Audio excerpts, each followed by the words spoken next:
যেহেতু সামনে আসতেছে, আসার পরে ইনশাল্লাহ চিন্তা ভাবনা করবো। এখন চিন্তা ভাবনা করবো, এখন কাজ আছে। আসলে সে চিন্তা ভাবনা করবে। মাঝে মাঝে হুজুররা, অনেক যুবক ভাইরা এসে আমাদেরকে বলে যে আমি জীবনে আমার কোনো সময় রোজা রাখি নাই, এই 18 বছর 20 বছর হয়ে গিয়েছে, কিন্তু সে কখনো রোজা রাখে নাই। কত বড় কপাল পোড়া সে। হাদিসের মধ্যে আসছে ওই ব্যক্তি সবচেয়ে বড় কপাল পোড়া, ওই ব্যক্তি আমার উম্মতের মধ্যে সবচেয়ে বড় কপাল পোড়া, যে রমজান মাস আসা সত্ত্বেও তার গুনাহগুলো ক্ষমায় করাইতে পারলো না। নাউজুবিল্লাহ। এই জন্য মেরে ভাই দোস্ত বুজুর্গ, রমজান মাস আসতেছে, আমাদেরকে প্রস্তুতি নেওয়া দরকার কি দরকার না? এই যে আজকের এই দিনটা যদি আল্লাহ তাআলার কাছে কবুল হয়ে যায়, তাহলে আল্লাহ তাআলা এমনও হতে পারে এই দিনের উসিলায় আল্লাহ তাআলা আমাদের সবাইকে জান্নাত দিয়ে দিতে পারে। আমিন। এই জন্য মেরে ভাই দোস্ত বুজুর্গ, রমজানের দিকে সবাই খেয়াল করি। দেখেন, দুনিয়ার বাঁচার কোনো গ্যারান্টি নাই। এই দুনিয়া কারো আপন না। এই দুনিয়া আমরা থাকার জায়গা নয়। যিনি থাকার তিনিই থাকতে পারেন নাই, আমরা কিভাবে থাকব? এই দুনিয়া কোনো থাকার জায়গা নয়। এই দুনিয়ার মধ্যে আমরা অস্থায়ী হিসাবে এসেছি, না স্থায়ী হিসাবে।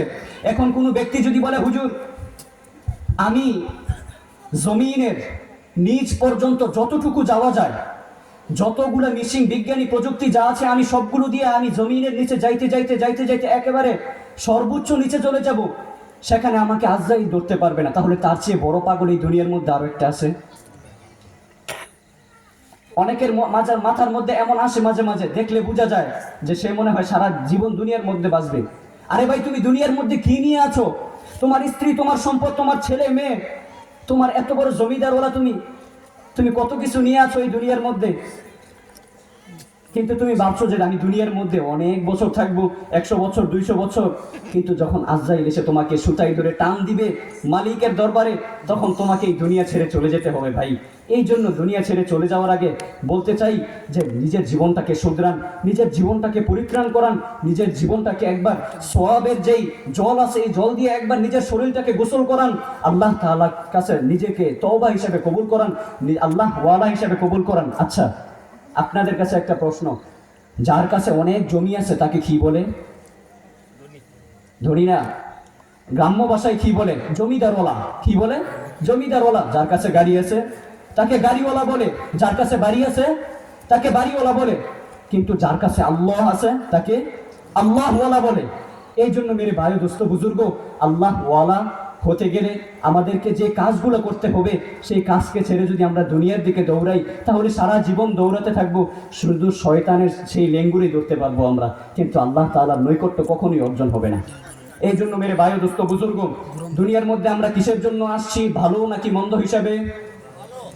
ভালো কাজ করার জন্য নাকি খারাপ কাজ করার জন্য? এই জন্য আমরা ভালো কাজ করতে রাজি আছি। চল আলহামদুলিল্লাহ, ইনশাল্লাহ আমরা সবাই ভালো কাজ করবো। তো সামনে রমজান আসতেছে, রমজানের জন্য ভালো করে প্রস্তুতি নিব তো ইনশাআল্লাহ। কিভাবে প্রস্তুতি নিব? একটু আগে একটা হাদিস বলেছি, যে ব্যক্তি ঈমান এবং আমলের আশায় রমজানের রোজা রাখবে, আল্লাহ তাআলা মা গুফিরা লাহু মা তাকদ্দামা মিন যামবিহি, আল্লাহ তাআলা তার পূর্ববর্তী গুনাহগুলোকে নেক দ্বারা পরিবর্তন করে দিবেন, মাফ করে দিবেন। তো আমাদেরকে এইভাবে প্রস্তুতি নিতে হবে, যখন আপনি কোনো ভালো কাজের নিয়ত করবেন, তখন ভালো কাজ আপনি করতে পারেন বা না করেন, তখন ওই যে নিয়ত করেছেন আপনি, এই নিয়তের জন্য আল্লাহ তাআলা আপনার আমল নামে সওয়াব দিয়ে দিবে। সুবহানাল্লাহ। মেরে ভাই ও দোস্ত বুজুর্গ, যেটা বলতেছিলাম, এই দুনিয়ার মধ্যে আমরা এসেছি, আল্লাহ তাআলা আমাদেরকে পাঠিয়েছেন, আল্লাহ তাআলার মাকসাদ আছে, আমাদেরও মাকসাদ আছে। আল্লাহ তাআলার মাকসাদ কি? মাঝে মাঝে এই যে আমরা এখানে একটা দ্বীনি মজলিস, এটা কোনো গান বাজনার মজলিস, এটা দ্বীনি মজলিস। এখানে আল্লাহ ওয়ালার কথা হবে, রাসূলের কথা হবে, দ্বীনি উম্মাহর কথা হবে।